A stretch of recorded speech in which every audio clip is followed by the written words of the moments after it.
This is Christopher John Björkness. It is August 14th, 2024, and as promised, I'm going to be sharing with you my insights into snake Kabbalah, specifically the Kabbalah of the serpent's curse, crushing the head of the snake in Genesis chapter 3, verses 14 and 15.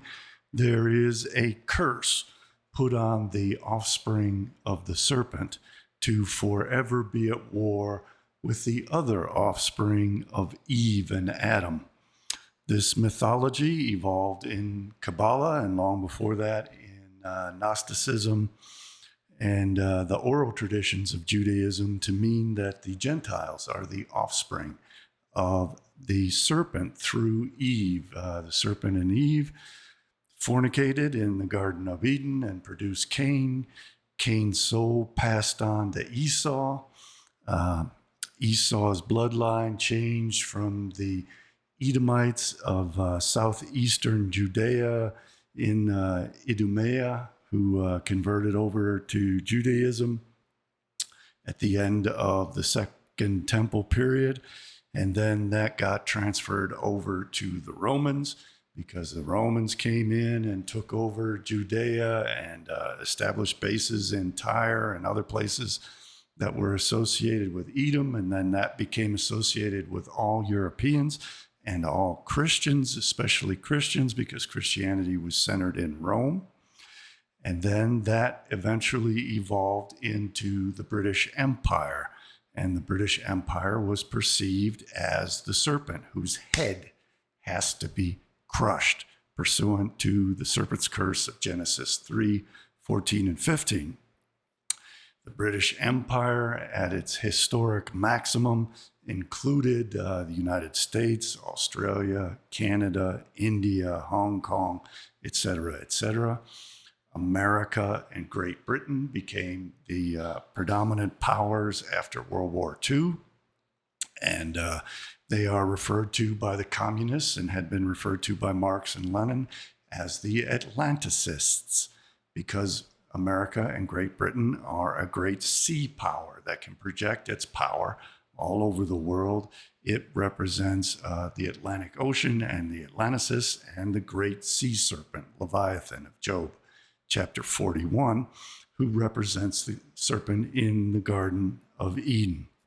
So the objective of Judaism is to wage war on this enemy and exterminate Amalek in every generation. And one of the best ways that they do that is to crush the head of the serpent. And the serpent bites at the heels of the children of Eve and Adam, who are now thought to be the Jews. So they go about and they crush the head of the serpent. You'll notice that they kill off the leaders of Hamas. They target the leaders of Hezbollah. They target the leaders of Iran. That is all part of the Kabbalah of the snake, of crushing the head of the serpent, attacking the leadership.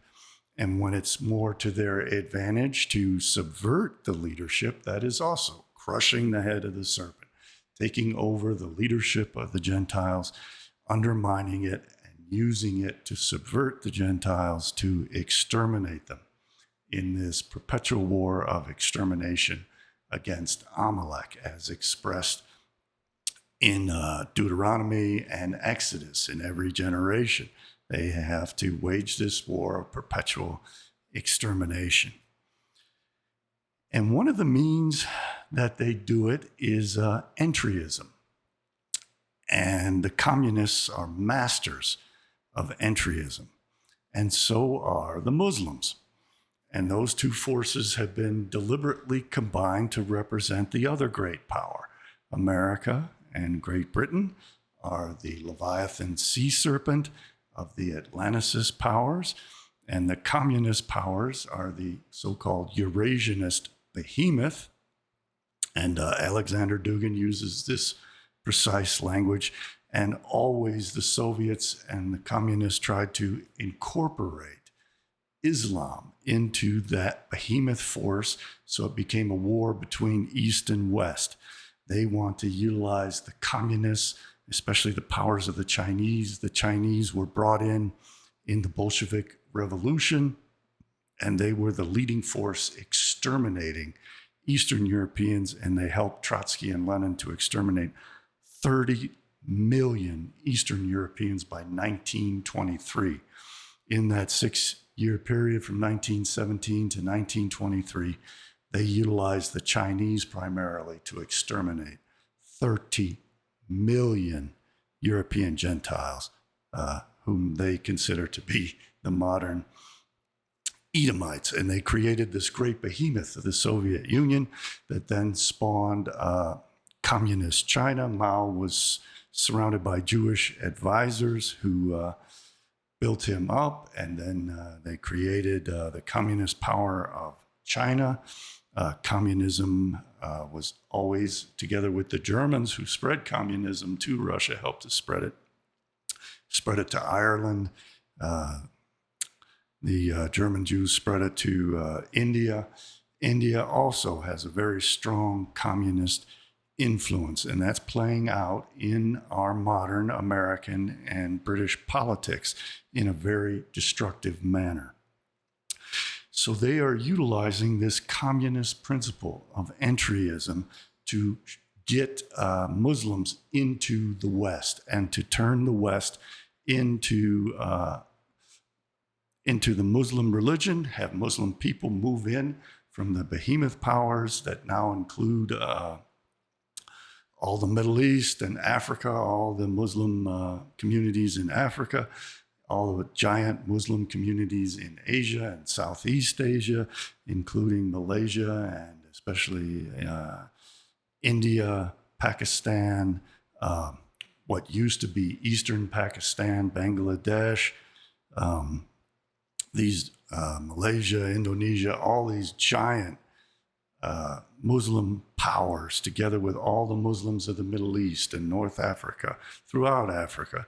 They're trying to get them to move into Europe so that the behemoth can conquer and destroy and subvert the Leviathan. And for centuries, there has been a war between the Hindu idolaters and the Muslims in what was historically Greater India. And the communists helped to split, first to draw India out of the British Empire, and then to divide it amongst the Sikhs, the Muslims, and the Hindus. And they carved out Western Pakistan and Eastern Pakistan, which then became Bangladesh. And the Sikhs are very clever people. They have stories they tell about brothers and sisters and how to deceive people and cheat people and how to promote themselves and play the middle of the two sides against each other. Sikhs were created by Jews to subvert Hinduism, which was considered idolatry. And the Hindus and the Muslims have been viciously slaughtering one another for centuries. They kidnap each other's women. They cut off the breasts of the women. They utilize them as sex slaves. It's really been horrendous. We see it going on in Bangladesh, but this is simply the most modern manifestation of it over the course of several centuries. And they are moving that into the West. They have taken over the UK with Pakistanis, Bangladeshis, and Hindus from India and Muslims from India as well, and Sikhs from India. Canada has been taken over. The Sikhs have become very powerful in Canada in the last few decades, especially in the city of Toronto. And they're doing it to the United States. We see the presidential election. They have engaged in entryism there. We have Kamala Harris, who is half Hindu Indian. We have Nikki Haley, who is an Indian Sikh. We have J.D. Vance's wife, who is a Hindu Indian. We have Vivek Ramaswamy, and we have Dr. Shiva. It's can't be coincidental that all of a sudden we've been inundated with this Indian influence. And in Great Britain, it also includes a tremendous Pakistani and Bangladeshi influence. And this has all been brought about through entryism. And the entryism has included the entryism of infiltrating anti-Zionist movements, both those who are generally opposed to disproportionate Jewish influence, to Jewish banking systems, to Jewish media, and to Jewish communism, but also this communist anti-Zionism. And in addition to that, they have several influencers and have had for many decades trying to convert Westerners to Islam and to embrace the idea that the way to fight Zionism, the way to fight disproportionate Jewish influence, is to allow the entryism of the behemoth of Islam into the West, and that the Westerners should be lectured to and taught by and subverted by and dominated by Muslims, and also now including Hindus from India. And you'll see that these people are incredibly dogmatic, incredibly condescending. They are didactic. They're always trying to teach us how horrible we are and how great they are and how we should subvert all of our own interests. And they also have a very underlying Marxist belief system in which they try to teach us and lecture us and condescend to us and be our moral authority and claim that they are our moral compass and insist that we accept the idea that this struggle that we're facing is not amongst different kinds of people. It's not amongst Europeans and Africans and Latin Americans, Chinese or Indians, Asians of various stripes and flavors. No. It's all a Marxist class struggle between rich and poor. And you'll see big influencers, heavily promoted influencers like Andrew Tate, pushing this line that whites don't have a right to defend themselves because it's not a struggle of whites against others. It's not a struggle between Europeans and Africans and Middle Easterners, Christians and Muslims. No. They insist and they lecture us and they pretend that they are morally superior to us. They pretend that they are intellectually superior to us, exactly as the communists always do. And they claim that we're simply ignorant and stupid and we have to subvert all of our own interests and pretend that this is all simply a class war and that the way that the workers of the world can defeat the elite classes is to unite and to engage in these population transfers where we have massive numbers of non-European peoples illegally invading all of the historically European nations and changing them demographically, destroying Christianity and replacing it with communism and replacing it with Islam. And I was witness to and have done research into this for decades and decades. This really became a strong push in the 1970s when the Soviets became anti-Zionist, and the great Soviet encyclopedias, the editions that were published in the 1970s, were very strongly anti-Zionist. And they made many wonderful, great points. They always used the truth to create this dialectic whereby the same forces control the entire argument. So it became an argument between communism and Zionism. And this has its roots in World War I and Chaim Weizmann. And then shortly after World War I, with Winston Churchill saying that everything has to be defined as a battle between Zionism and communism, as if these were opposing forces, Zionism and Bolshevism. It's a Hobson's choice where Westerners either have to submit to the world government of communism or allow their governments to be subsumed and subverted by Zionism. And either way, these are both controlled by the exact same people. So either way, the world loses and they win. And I'm going to show you one of these articles in the Great Soviet Encyclopedia in my book, The Manufacture and Sale of St. Einstein. I quote from several articles in this period and from other Soviet sources, articles and books, where they became strongly anti-Zionist in the 1970s. And they did that to ingratiate themselves to the Muslim world and control it and subvert it so that it could protect Israel. And they also did that to drive Jews out of the Soviet Union because Jews were assimilating and into Israel to bolster its population. So it was controlled opposition, completely controlled opposition. And it also became a way for the communists to infiltrate Islam and also to infiltrate the West by appealing to the righteous indignation of Muslims and Westerners at what the Israelis were doing to the Palestinians and their plan for greater Israel. The Soviets were very aware of that plan, to take over more and more of their neighbors' territory and to convert it into greater Israel from the Nile to the Euphrates, based upon the Abrahamic covenant expressed in the book of Genesis. So the Soviets appealed to anti-Zionist Westerners and people who are labeled as anti-Semitic.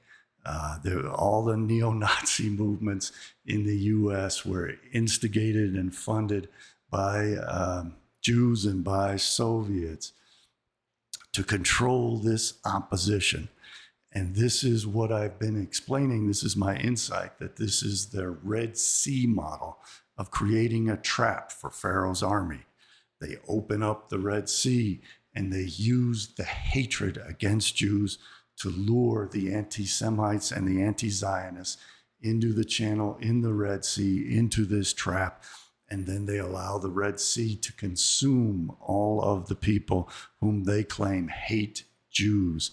So they use this hatred against them. And the communists were masters of that. They controlled almost all of the anti-Zionist and anti-Semitic movements, and they taught them to become socialists and communists, and that this is a struggle against the bourgeoisie, against the middle class. The European middle class has to be exterminated. All the professionals, all the teachers, the police, the lawyers have to be subverted and then exterminated. First, they're utilized as professors, as police, to destroy the bourgeoisie. And then once they have been used and they allow this invasion of foreign peoples into the country, they sponsor that invasion. They sponsor the destruction of the middle class.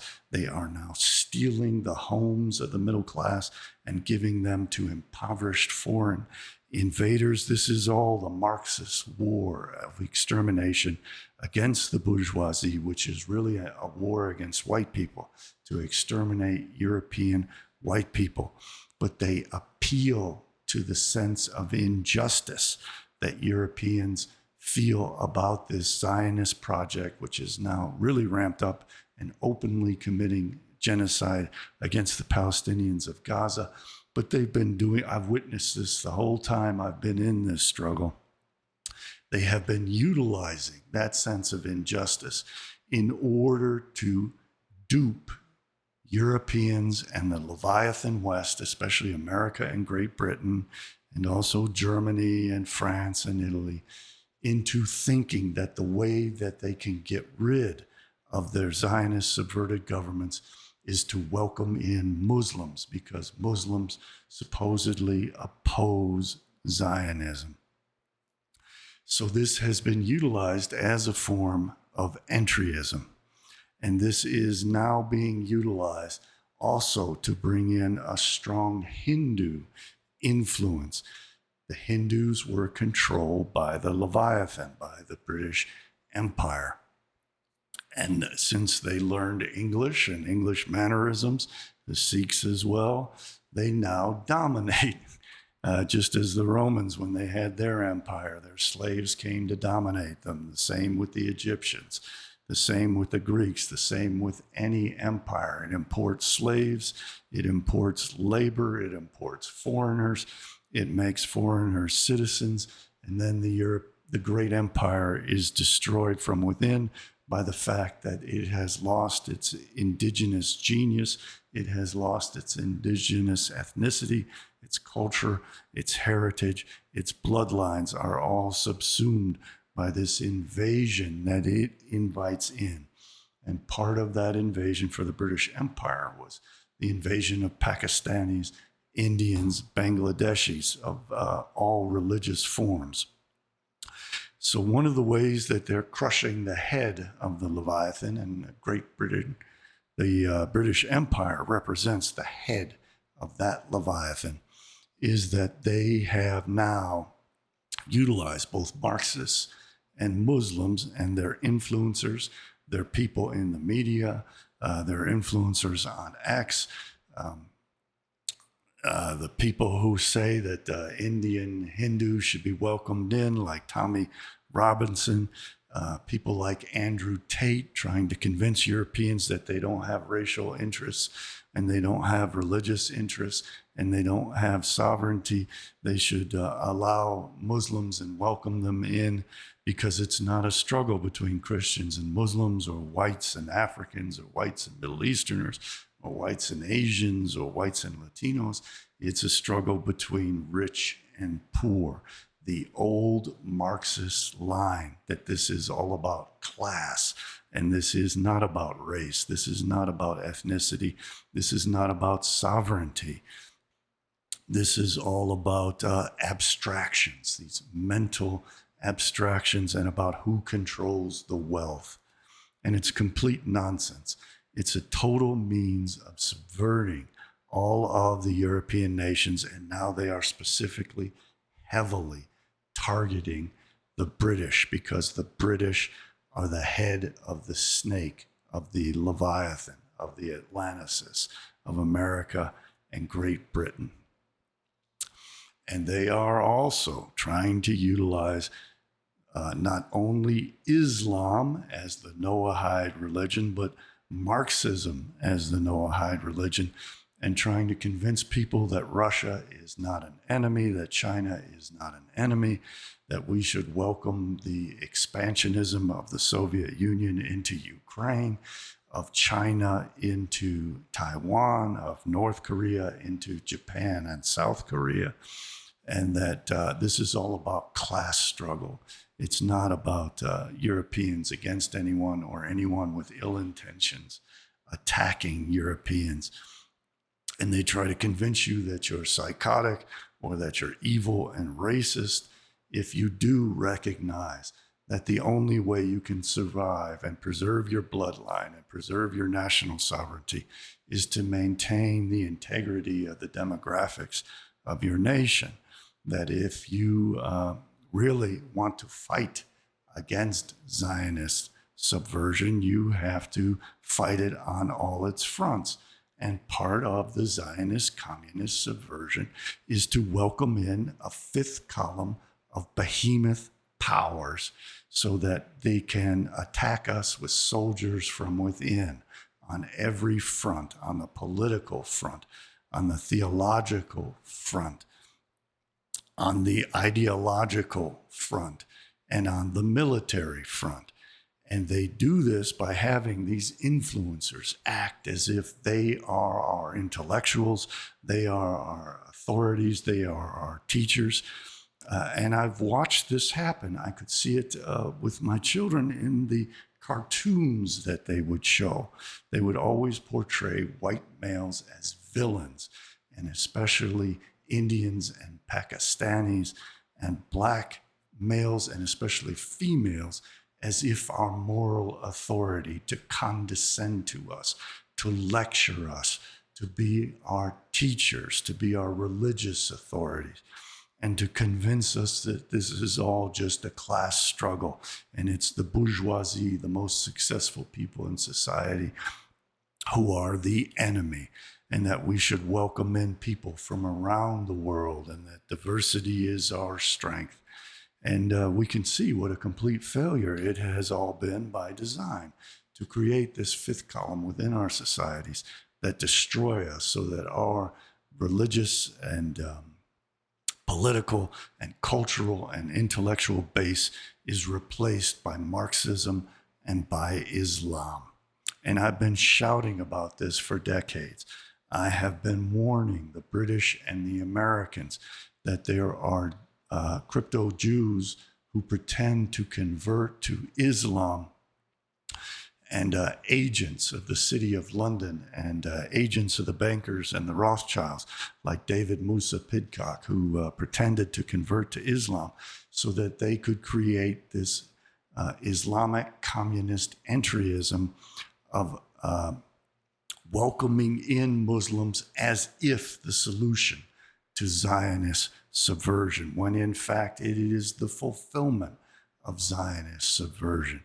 The Zionists have always wanted Islam to be incorporated into the Soviet Union so that they could control all of their neighbors through the proxy of Russia and the greater Soviet Union, and incorporate it and wall it all in so they had complete control over it, which they did and which they do.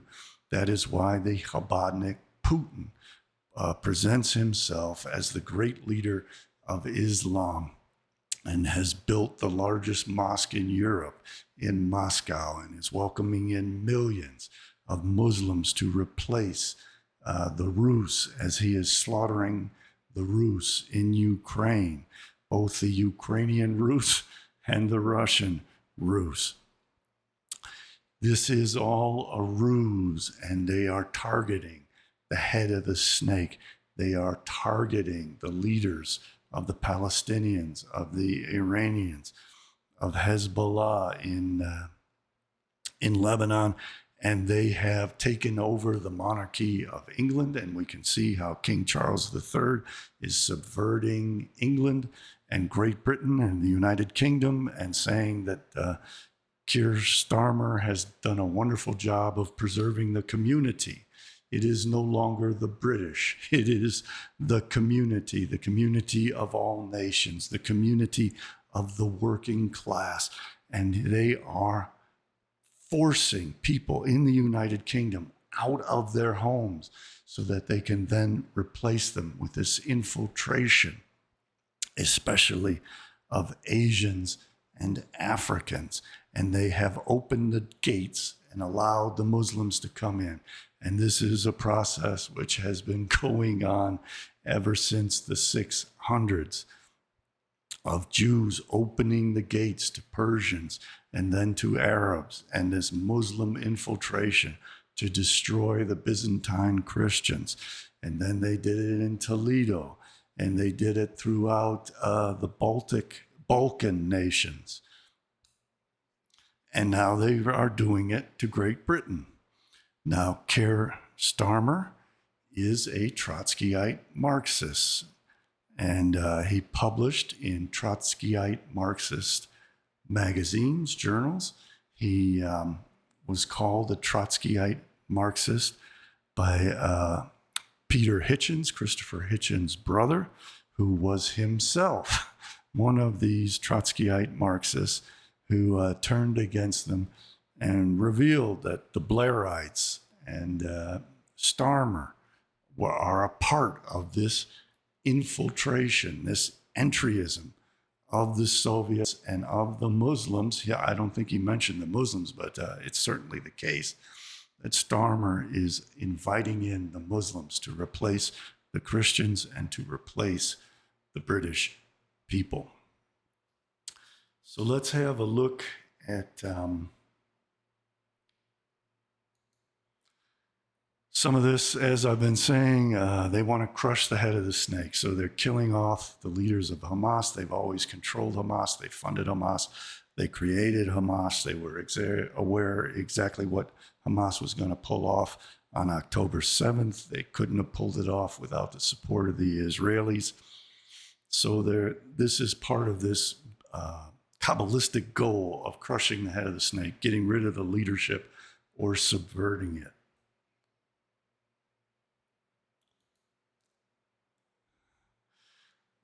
This is an article related to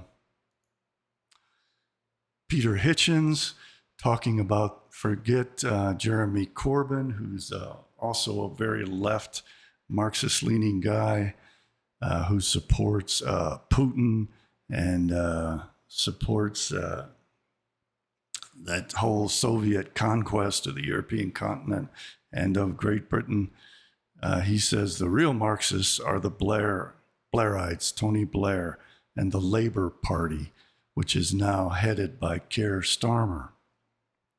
And there was an interview done that was posted on X where Peter Hitchens very eloquently exposes how these are a specific strain of Trotskyite Marxists who have taken over the Labour Party, labor as in the workers, as in workers of the world unite, as in destroying the bourgeoisie, as in exterminating whites and getting rid of the middle class, so that there is only an upper class of primarily Jewish commissars who rule over a proletariat of slaves, Noahide slaves. And here is the chief Trotskyite Marxist governing the United Kingdom, Keir Starmer.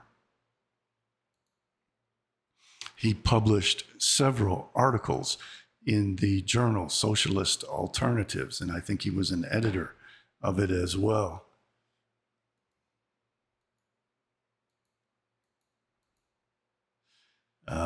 Keir Starmer, radical, who attacked Kinnock in Marxist Journal. This was a Marxist journal, and you can see that Keir Starmer was writing articles in this Marxist journal. He is a Trotskyite Marxist. He wants permanent war, permanent revolution, the destruction of the bourgeoisie, the extermination of white Europeans, and their replacement by the behemoth, destroying from within the Atlanticist Leviathan of Great Britain with the behemoth powers of Islam, of communist Eastern Europe, of Africa, of Latin America, of Southeast Asia. He, like Trotsky and Lenin, loves maintaining a Jewish household. He married a Jewish woman, and he raises his 2 children in the Jewish faith. He engages in Sabbath dinners, Shabbat dinners. He attends family services at the liberal Jewish synagogue in London. This is not coincidental. This is the plan to pit the Leviathan against the behemoth and to destroy the Leviathan. And after the Leviathan is destroyed, to then destroy the behemoth so that only the Israelites remain, the Judahites. From 1986 to 1987, Starmer served as the editor of Socialist Alternatives. He was the editor, a Trotskyist radical magazine produced by an organization under the same name, which represented the British section of the International Revolutionary Marxist tendency. So this is entryism. And this began in the 70s in Great Britain it didn't begin then, but part of this ongoing centuries-long subversion of Great Britain has been the subversion by supposedly anti-Zionist Muslim converts and by Marxists who appeal to anti-Zionist sentiment to dupe the British and to dupe Westerners into believing that they can oppose. And Churchill was a big part of this. On the other side of it, Churchill, when the Red Terror was taking place, when Trotsky slaughtered 30 million people with his Chinese armies, there was a great panic in Europe, both continental Europe and Great Britain, the United Kingdom, that they were going to march all the way through. It was only the Polish who stopped them and take over everything.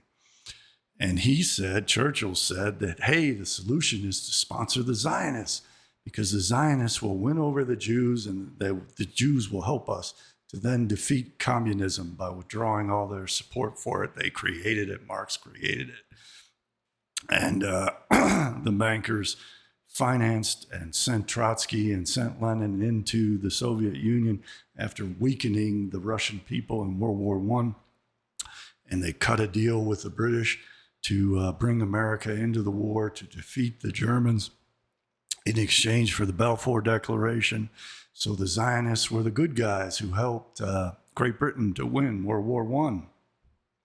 So everybody had to become a Zionist. And then when they saw how evil Zionism is, and the British began to wake up to what a threat it is, how immoral it is, how genocidal it is, they flipped the coin and they started to get all the anti-Zionists and the so-called anti-Semites to support the idea that, hey, the solution is to bring in all kinds of Muslims, because Muslims are opposed to Zionism. So the way to defeat Zionism, which they brought in the beginning with Churchill and the others, and Balfour and David Lloyd George,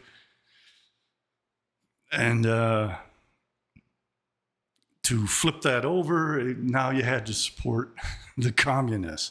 And this is what we see today with Keir Starmer. He's the other side of the Bolshevik Zionist false Hobson's choice that the great British have been confronted with for well over a century.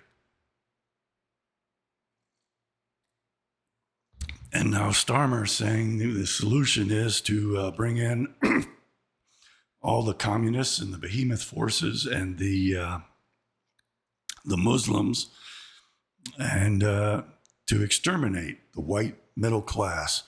And they've been trying to mislead people in England to believe that this is the way to fight Zionism. And then we have the Tommy Robinson Zionist crowd saying, well, you have to welcome in the Hindus, and the Hindus are going to save you from the Muslims.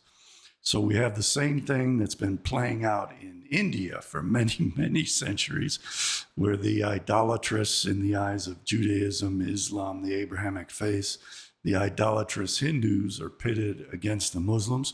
And then they created this middle force of the Sikhs to play both sides against the middle and dominate, as they're doing in Canada today. And they're importing all this shit into the West. They have allowed this struggle between Hindus and Muslims to spill into Great Britain. And now they're saying, well, you have to either let the Hindus rule you, or you have to let the Muslims and the Pakistanis and the Bangladeshis and the Muslim Indians rule you. You can't rule yourselves. You're inherently evil. You're inherently inferior. You have no intellectual class. You have no theological supremacy.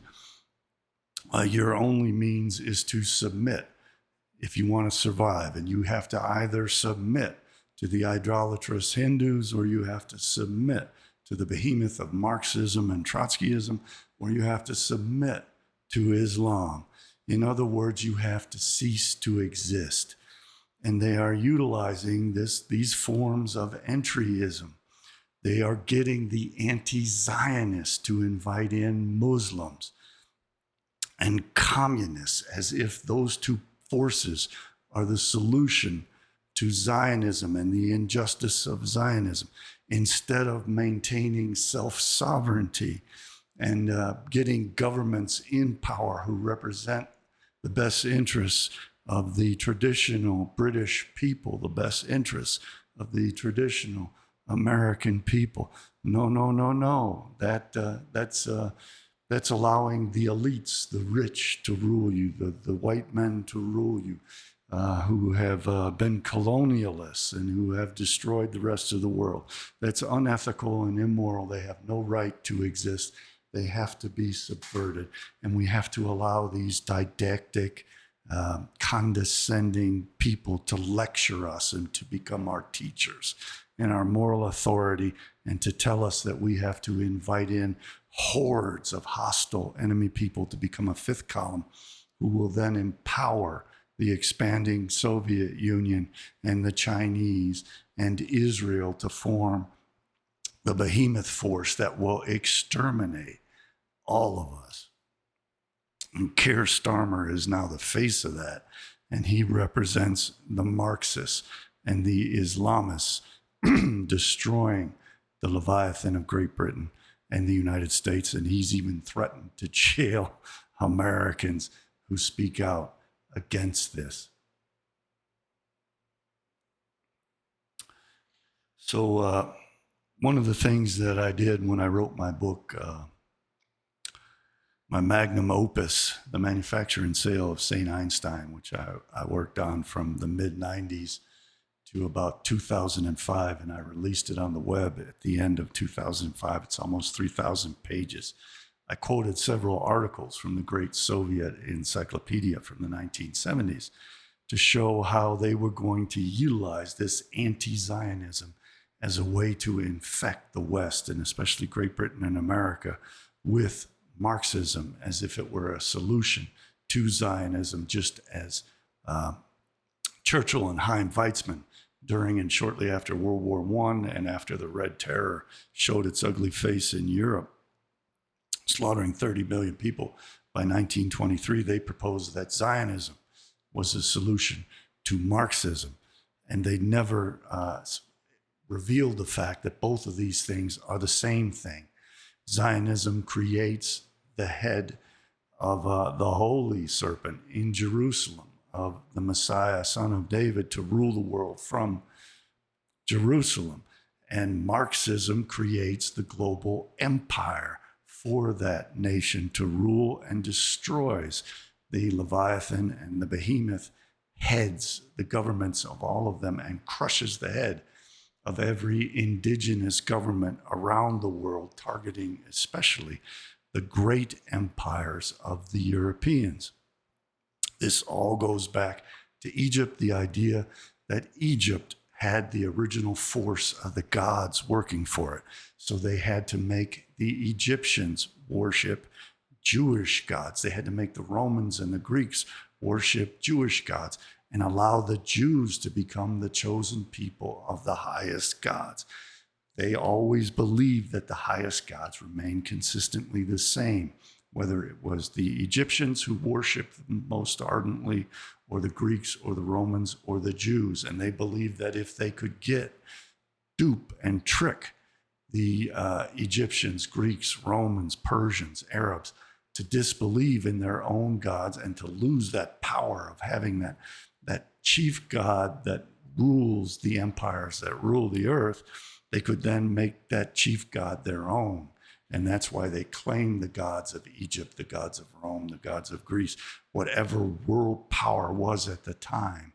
They claimed that as their own god, and they tried to insist that their own people, that the Jewish people, worship this God more ardently and stronger than any other people, so that they would gain that supernatural force to become the ruling empire of the earth.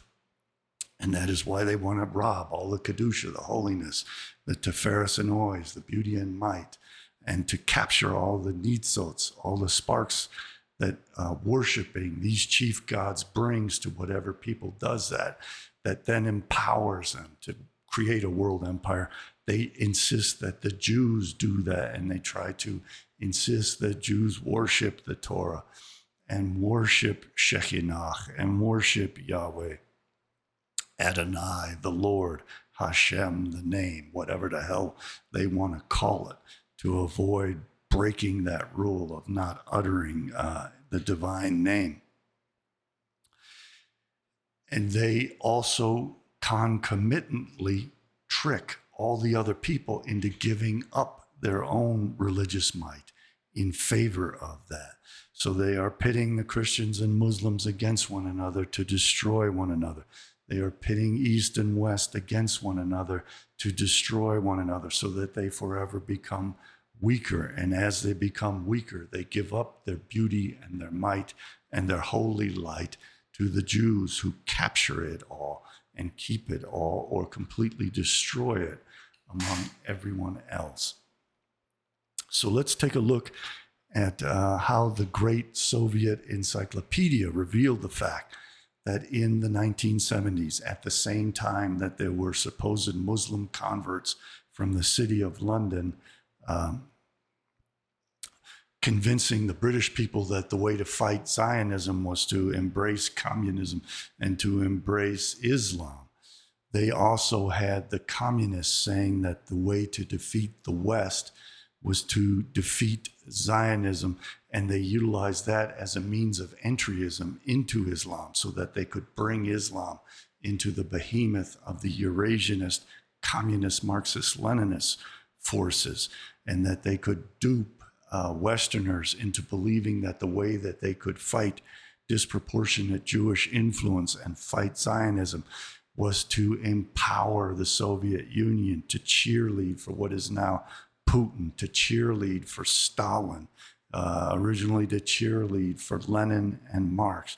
That was the way to beat, in this great class struggle, to beat the Zionists and to beat the Jewish financiers and to beat the Jewish banking elite, the Rothschilds, the Warburgs, the Oppenheimers, et cetera, et cetera, et cetera, was to embrace communism and to step into that trap.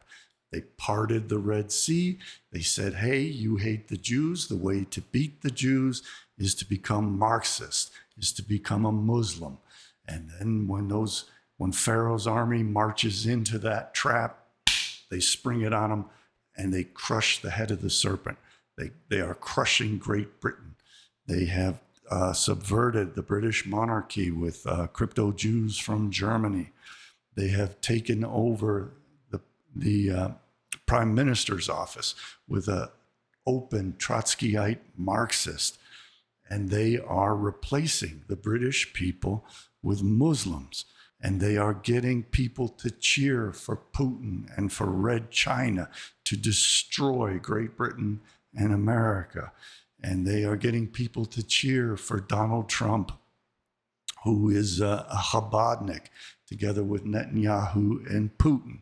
And then on the other side, we have to choose to be led by an Indian Hindu woman, or by Nikki Haley, a Sikh deriving from India, or by Vivek Ramaswamy, another Hindu, or Dr. Shiva, another Hindu. I hope people can understand this entryism through the British Empire of the behemoth powers of India with 1 billion people to come in and lecture us as if we are too stupid to govern ourselves, and to pretend that they are the means of getting rid of this Zionist power, this Jewish banking power, because they are our masters intellectually, and they will teach us that this is not a struggle against Judaism. This is not a struggle against Jewish people. This is a struggle against Zionism. This is a struggle, a class struggle of rich against poor. So we only have our class interest at stake.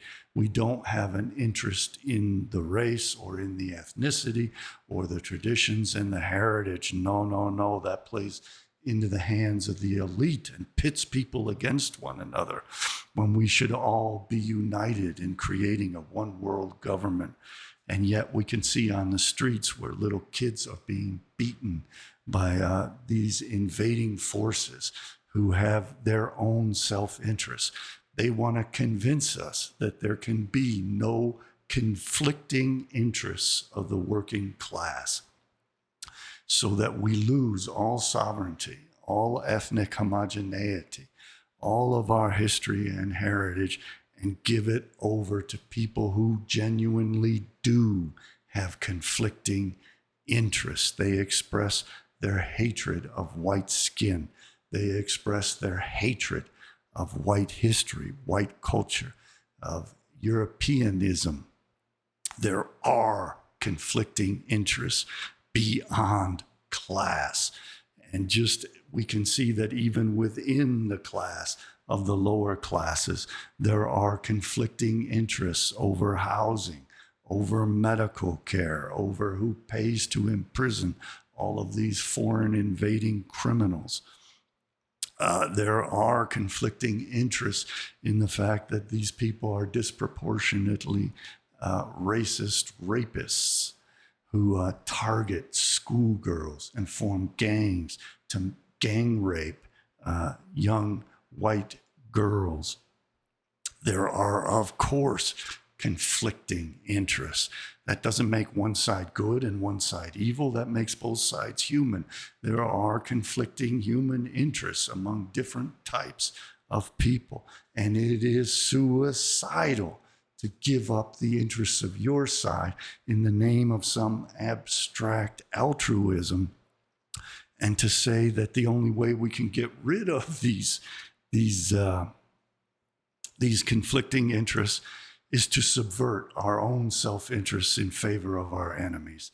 That is the most asinine thing that Marxists and Muslims and Jews are pushing against Europeans, is one, the illusion that there are no conflicting interests, and two, the recognition that there are conflicting interests, but that the solution to that is to eliminate whites so that those conflicting interests no longer exist, and so that the rest of the world has finally won and defeated the whites, who have simply surrendered and subverted all of their own self-interest, all of their own territories, all of their own heritage and beliefs. And Christianity and Islam went a long way towards doing that, towards convincing Europeans that they have a bad, evil history, that they are on the side of Satan, if their ancestors were on the side of Satan and idolatry. And therefore, it was beneficial to them to come to dismiss their own cultural heritage, their own gods, their own people. And this today represents allowing other races to invade from around the world, to rape women, to replace the indigenous population, to make it impossible for families to bear large families and to have good estates on which to live in and rear their children. So finally, before I forget, let's get to the Great Soviet Encyclopedia, and I'm just going to look at one of several articles which I quote in my book, The Manufacture and Sale of St. Einstein.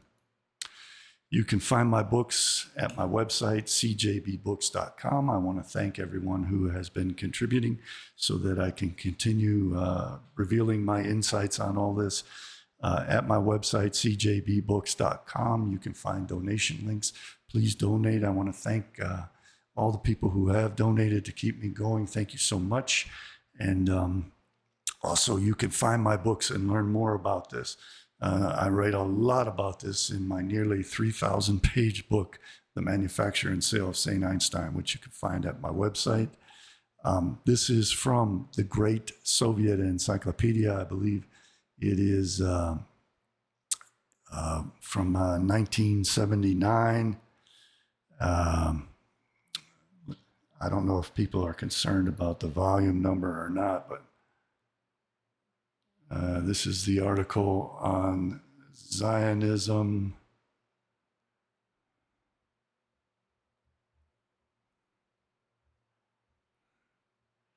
Yeah, it's 1979, volume 23, pages 74 to 76.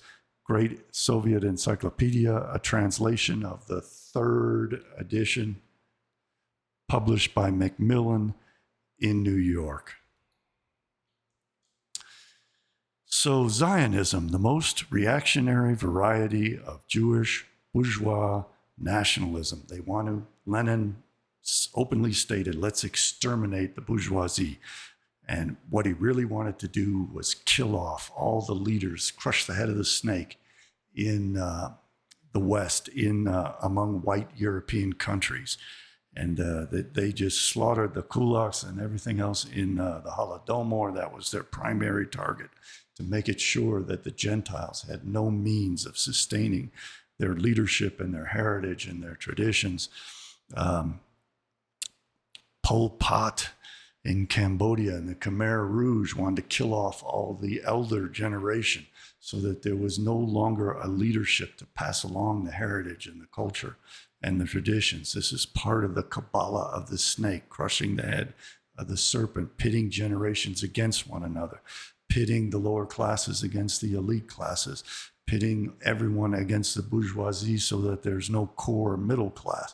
All of this is about killing off the leadership and the lineage, cutting off the line of one generation to the next, passing along what it is to be a Gentile as opposed to what it is to be a Noahide and a slave. Zionism, the most reactionary variety of Jewish bourgeois nationalism, Zionism became widespread during the 20th century among Jews in capitalist countries. It was actually primarily among Jews of Eastern Europe who were also mostly Marxists. Again, they're always trying to scapegoat the West for what it is the Marxists and communists have done. Today, it is a nationalistic ideology represented by a ramified system of organizations and a policy expressing the interests of the Jewish big bourgeoisie, which is closely linked with the monopolistic bourgeoisie of the imperialist states. All this horse shit that you hear from these big influencers and from the true Torah Jews, all of that bullshit was found in the Soviet Union in the 1970s when they were trying to claim that Zionism was a Western imperialistic force of white men to destroy the Palestinians. And in this way, they ingratiated themselves to the Palestinians and to the Muslim world so that they could destroy them. And while they were helping to destroy them, they tried to put all the blame on white Europeans when it rested among the bankers who created the Soviet Union. Zionism emerged as a political trend in the late 19th century. Its function was to distract the Jewish toiling masses from the revolutionary struggle and to maintain bourgeois dominance over them. So they're recognizing the fact that the Soviet Union was a Jewish enterprise, and they're saying that there was a competition, just as Churchill was saying in the West, there was a competition between the Bolsheviks and the Zionists, and they're favoring the Bolshevik side of subverting the Gentiles and exterminating them. Well, their buddies in the West were in 79 especially, favoring the Zionist conquest of the West and subversion of the West and destruction of the Europeans. What I'm trying to convey is this entryism and this movement to convince Westerners that the only way to defeat Zionism is to embrace Marxism, and Islam has its roots especially in the 1970s when the Soviets were pretending to be anti-Zionist so that they could take over the Islamic world and incorporate it into the Soviet fold and destroy it from within, and to preserve the hegemony of Israel and to inspire America to provide Israel with weapons, as is happening today when this arm of the Soviet Union in Iran is threatening Israel. Israel says, hey, give us weapons. This was going on throughout the Cold War. Israel was an extension of the Soviet Union, part of the Soviet Union, and this was a game that they played to dupe the West into embracing Zionism as if a defense against Marxism, so that the West provided Israel with weapons to kill off the Muslim people and the Arabs and the Christians living in Israel, to exterminate them with Western weapons. They played this game of pretending that they were opposed to Islam and opposed to communism when they were actually sponsoring both against the West at the same time that they were sponsoring the West against them. And one of the things that they did was say, hey, give us weapons so we can help defend the West against communism, just as today they're saying, hey, give us weapons so that we can help defend the West against Iran. It's all a big game. It's all a ruse. It's all staged. They're in control of all the forces at play. Zionism emerged as a political trend in the late 19th century. Its function was to distract the Jewish toiling masses in the shtetls from the revolutionary struggle and to maintain bourgeois dominance over them. To attain these aims, the Zionist ideologies advanced plans for solving the Jewish question by creating a Jew state with the aid of the great powers. This idea was set forth in Der Judenstaat, the Jewish State, 1896, published by the Austrian journalist Theodor Herzl, a Zionist ideologist. All of that is true, but what they lie about is the fact that this was the pursuit of Judaism for 2,000 years, and it had nothing to do with political Zionism. It was religious Zionism at play, and communism was the other side of that same coin of creating the global government. Political Zionism created the Jewish state to rule the world from Jerusalem, and Marxism creates the global state, which creates the universal global empire in the name of the working class, destroying every ethnicity, race, and religion, and ultimately exterminating everyone else but the Jewish people. It proclaimed that the official goal of Zionism was to create for the Jewish people a home in Palestine secured by public law. The ideology of Zionism is eclectic. It utilizes many dogmas of Judaism. It's based on it is Judaism, but also includes theories of bourgeois nationalism and social chauvinism. Of course it does. It is the fulfillment of Jewish messianism to create a Jewish kingdom to rule and destroy all others. And this was written by Jews, and they were very aware of it. The Jews are a distinctive, unique people. The Zionist ideology maintains that the Jews in various countries constitute an extraterritorial, single worldwide Jewish nation.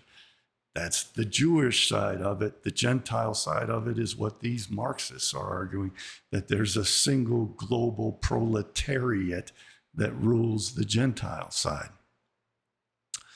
and has to be poor and Noahides and slaves of these Jewish communists who lord over them. The Jews are a distinctive, unique people, single worldwide Jewish nation, all peoples among whom the Jews live in one way or another. Anti-Semitism is a permanent phenomena.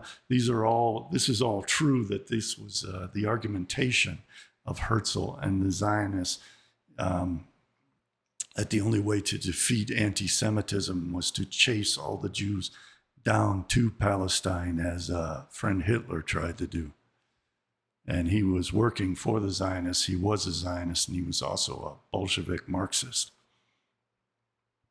Jews are distinctive, unique people, chosen by God, all peoples among whom the Jews live. In one way or another, permanent anti-Semites. Anti-Semitism is permanent phenomena, and assimilation or the merging of the Jews with the surrounding population is unnatural and sinful. That's the key word. This is religious.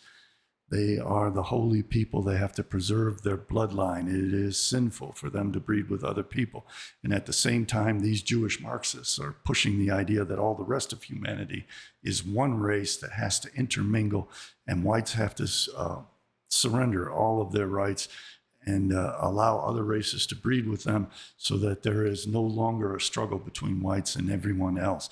Whites have to allow themselves to be conquered and taken over and eliminated and replaced, as if that is the highest moral aim. And all of this is an abstraction, drawing away from the physical reality of whites and Europeans and Africans and Asians and every other individual people has as a means of survival and perpetuating what they are on a real physical, genetic level and as a territorial level. that all living organisms have to have a genetic basis and a territory in which to perpetuate that genetic basis. So these two things, Marxism and Zionism, are the same thing. Destroying the nationalism of every other people while fostering and fulfilling the nationalism of the Jewish people. Jews have historical rights to the lands of their biblical ancestors, even though in their own books they claim that they had no history in those lands and that they were invaders and genocidal conquerors. So this is a very interesting article, and it's one, again, of a couple of articles that are telling in the Great Soviet Encyclopedia. Another article is on Jews, another article on Judaism, an article on anti-Semitism, and an article on Israel. And I quote some of the most salient points in my book, The Manufacture and Sale of Saint Einstein, which you can find at my website, CJBBooks.com. Zionists' main policy has always been one of struggle, both open and covert, against socialism. That's complete nonsense. It was Stalin who helped to found Israel. They've been working with the Chinese and the Soviets, providing them with weapons technology, our missile technology, our aircraft technology for their entire existence.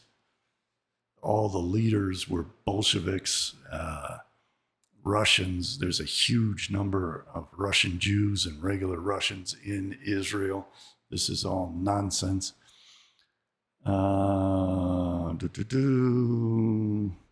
Immediately after the victory of the October Revolution 1917 in Russia, Zionism unleashed an active struggle against the new Soviet state. No, they unleashed a struggle to pit East and West against one another, and so that they could take over that little territory of Palestine. After World War II, among further intensification of the overall crisis of capitalism, the anti-communism and anti-Sovietism of international Zionism assumed still broader dimensions. Please understand how these communist Jews are positioning themselves as if they are to be the saviors of the world from Zionism, when they are themselves Zionist Jews. This is controlled opposition, and it is duping Westerners into supporting people like Putin and support the Muslim conquest of European countries and the communist conquest and the third world conquest of European countries in the name of fighting against the Zionist subversion. So this is the fulfillment, the ultimate fulfillment of the Zionist subversion. The only way they can ultimately eliminate everyone is to get us to kill us off with nuclear bombs and to allow a fifth column of the third world and of the Marxist nations to march into Europe and to drag down all the European countries, to eliminate all the white races, to eliminate all white history, all culture, to make whites self-hating, and to welcome the idea that their salvation is through their destruction and their death. And that's exactly this Christian model of tricking Europeans into believing that death is their salvation and that they are inherently evil from the original sin of Adam, and that their ancestors were evil, satanic idolaters, and that they have to believe that the Jews' ancestors, the patriarchs, were the great people, and that they came up with the great religion, which is the religion that they stole from the Egyptians, Greeks, and Romans, so that those great empires would crumble by losing their supernatural gods and giving them over to the Jews, and then coming to worship themselves, Satan, in the form of Jesus Christ. International Zionism strives to undermine the moral and political unity of the peoples of the socialist countries. No, it doesn't. It seeks to undermine the moral and political unity of the peoples of the capitalist countries. This communism has already undermined the moral and political unity of the peoples in the socialist countries. Zionism seeks to subvert the relaxation of international tension and in particular, the incipient normalization of Soviet-American relations. What it does is it perpetuates the struggle where the behemoth and the Leviathan annihilate one another, and implants into the Soviet countries a Muslim infiltration and invasion, and implants into the Leviathan powers of Great Britain and America and Canada and Australia and continental Western Europe an invasion of Muslim peoples, an invasion of Africans, Middle Easterners, and Asians, and Latin Americans, so that all of these people who have been convinced that communism is their friend embrace this duality of communism and Zionism in the name of fighting both. In the Near East, the Zionist ruling circles of Israel conduct a policy of aggression and of continuous territorial expansion at the expense of the Arab peoples, particularly the Arab people of Palestine. This policy made Israel an imperialistic gendarme in the Near East and was the main cause of the Arab-Israel military conflicts of 1948, 56, 67, and 73. Zionism became one of imperialism's chief allies in its global struggle against world liberation movement. Horseshit. The Jews took over Palestine because they've wanted to take it over for 2,000 years. And according to their books, it was always their goal to take it over and exterminate the indigenous people. This imperialism was Soviet imperialism, taking over and destroying all the old imperialist empires of the British, of the Germans, of the Dutch, of the Belgians, of the Portuguese, of the Spanish, and then converting them into the Soviet Empire so that all the European colonies became Jewish colonies of the Jewish super state of Marxism, to take over the entire world and then to rule it out of the Zionist kingdom headquartered in Jerusalem in accord with the prophecies of Isaiah, especially Isaiah chapter 2, verses 1-4, where it states specifically that. And David Ben-Gurion revealed that this was in fact the case in, I think, 1962, when he was asked to predict what the world would look like 25 years in the future. And he revealed all of these designs. Zionism's ideological concepts and political plans are implemented by a far-flung, highly centralized system of Zionist and pro-Zionist organizations directed by centers in the USA and Israel. See how the Marxists reveal some truths to ingratiate themselves to anti-Zionists trying to free themselves from this Zionist subversion, so that they then fall into the Marxist camp and get destroyed and exterminated by the Marxists, instead of being exploited and exterminated by the Zionists. It's the same power creating this dialectic of conflict. And this conflict benefits them either way, because one side is destroying the other while never making any headway against Zionism or communism. Instead, expanding both. And the primary target is the Leviathan, the Edomites, the Europeans, as represented by Rome that conquered Judea, and now chiefly represented by Great Britain and the British monarchy, representing the red of the Edomite powers, the head of the snake that has to be crushed. And that is why Britain is being completely destroyed today. And its only hope is for European peoples around the world to unite and to exercise their freedom of speech in countries like America, where we still have freedom of speech, to speak out against this and expose what is happening and who is behind it. And the Zionists are the communists, and the communists are the Zionists at the highest level of the banking elite They created both of these movements as a means to create Jewish nationalism, to create the head of their empire, their holy snake, and to create global Marxism, to create the global empire that the Zionist state is to rule in the Messianic era. World Zionist Organization directs and controls Zionist organizations.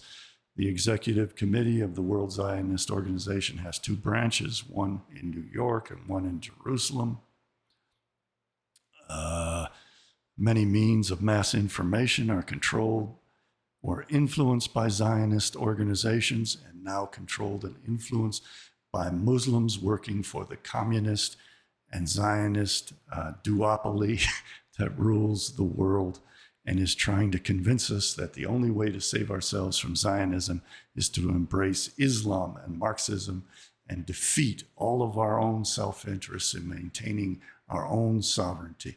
For Christians to maintain Christianity, they have to welcome in Muslims because Muslims are going to save the Christians from the Jews. It's complete nonsense. And they have divided the Muslim community through its early medieval divisions into Sunni and Shia. The Shia forces are the smaller forces, and they have the Sunni helping Israel to destroy the Shia. And when the Shia are destroyed, the Sunni will be next. Essentially, the differences among the various orientations of Zionism do not go beyond disputes over tactics and often reflect the struggle within the Zionist elite for positions of influence. Marxists have always repudiated the theory and practice of Zionism. Vladimir Ilyich Lenin revealed the reactionary essence of Zionism. That was so that they could pit East and West against one another, and so that they could take over the Russian Empire and then chase the Jews of the Russian Empire down into Israel.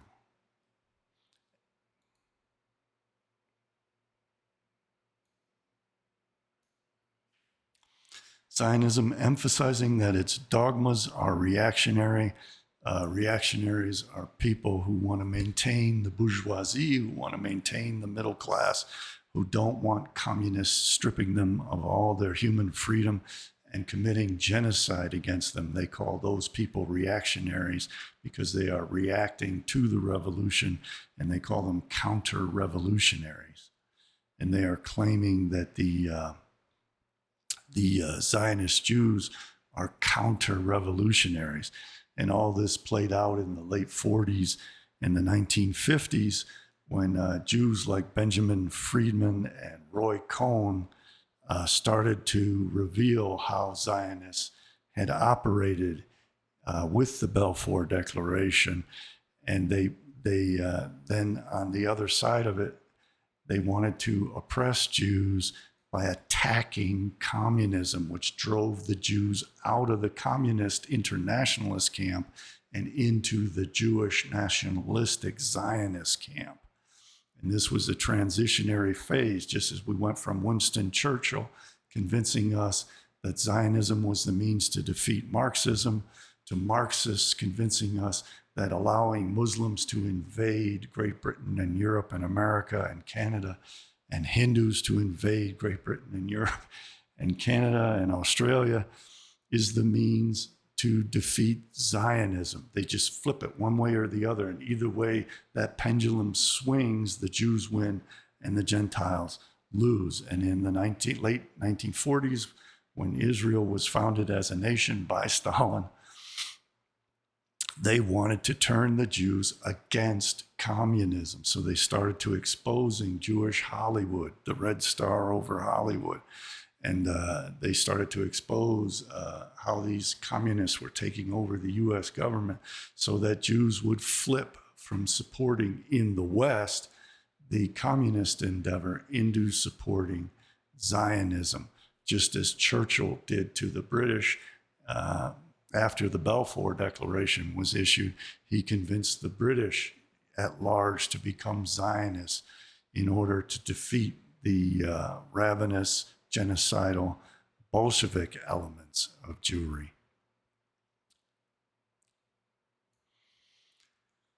He criticized the Zionist thesis concerning the unique nature of the Jewish people. The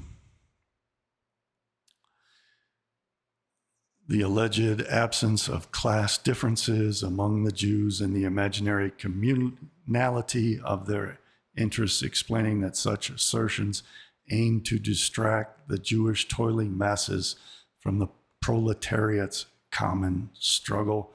They wanted the Jews to help this revolution against the Tsar, but their ultimate goal was to not free themselves from the Pale of Settlement in Russia, but to create a Jewish state and to end Jewish assimilation and to take over Palestine so that they could fulfill their messianic ambitions to rule the entire world.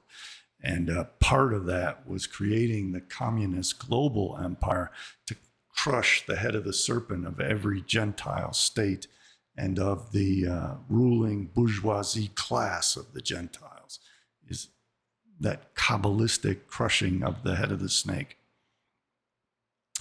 The international communist movement denounces the anti-popular reactionary character of Zionism and Zionist activities in all countries. A consistent struggle against Zionism is waged in particular by the Communist Party of Israel. The Communist Party of Israel is anti-Zionist. That reminds me of the true Torah Jews living in Israel who claim to be anti-Zionist. The overall crisis of capitalism intensifies the crisis of Zionist ideology, and untenability of all its major concepts become increasingly obvious. The overwhelming majority of Jews reject Zionist dogmas. That's why they created a Jewish state, and overwhelmingly support the extermination of the Palestinian people and the growth of Greater Israel. With rare exceptions, the Jewish population of the USSR, like all peoples of the Soviet Union and the world's progressive forces,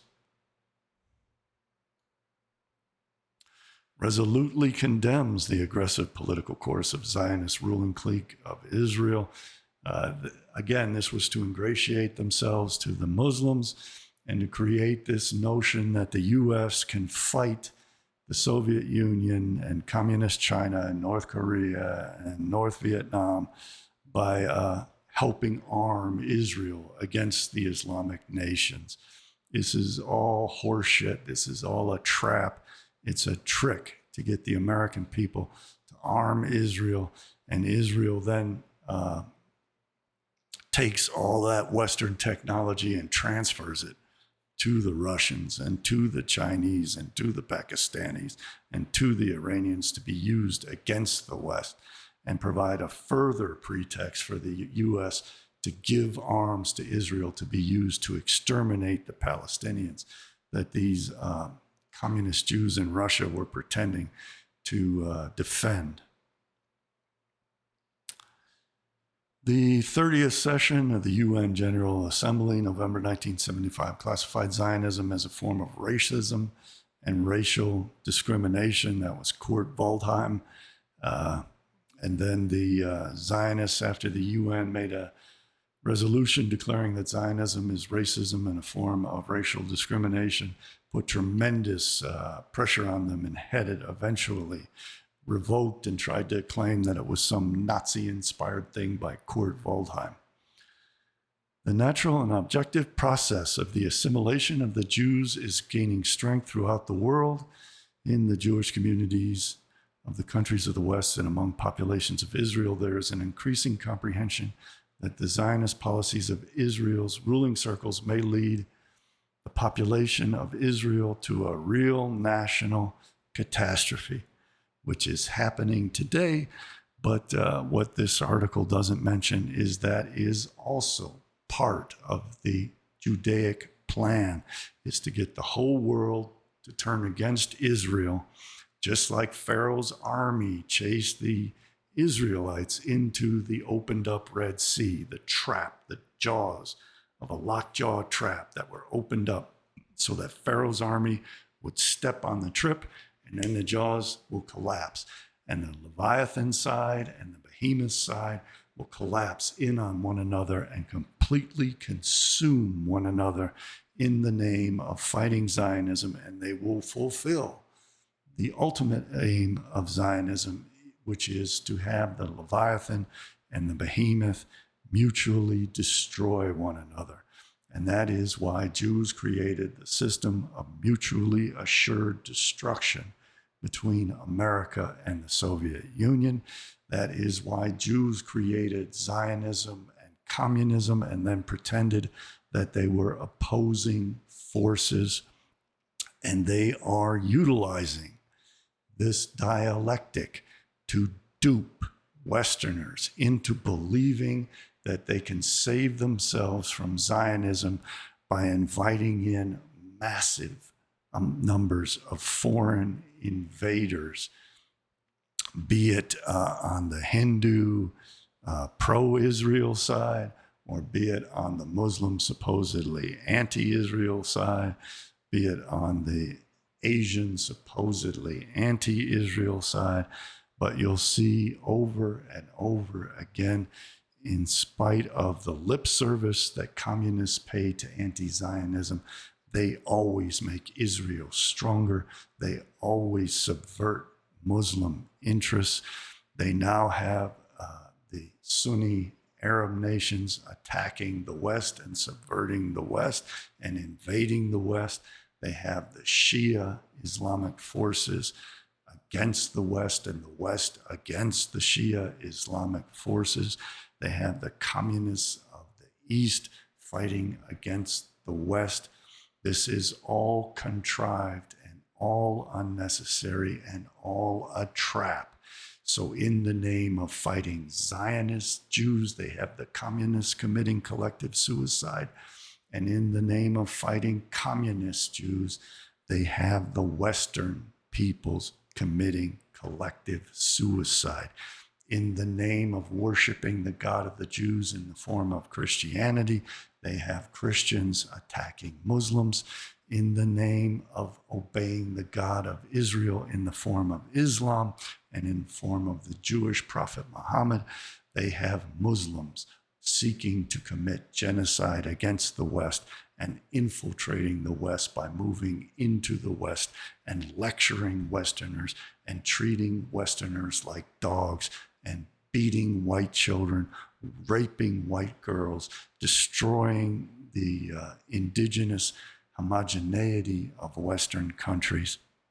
And they have the West bombing the shit out of innocent Muslim people, destroying Muslim people, viciously treating Muslims as if they are subhuman and have no right to existence. We got to stop destroying one another. But in the name of stopping destroying one another, we cannot fall into this trap of believing that we do not have individual and different interests at stake, opposing interests, conflicting interests. And it is absolutely against the best interests of European countries to allow in an invasion of non-Europeans, to commit genocide against us, to destroy us and replace us, and to do that in the name of saving ourselves from Zionism is the ultimate stupidity. So to sum up,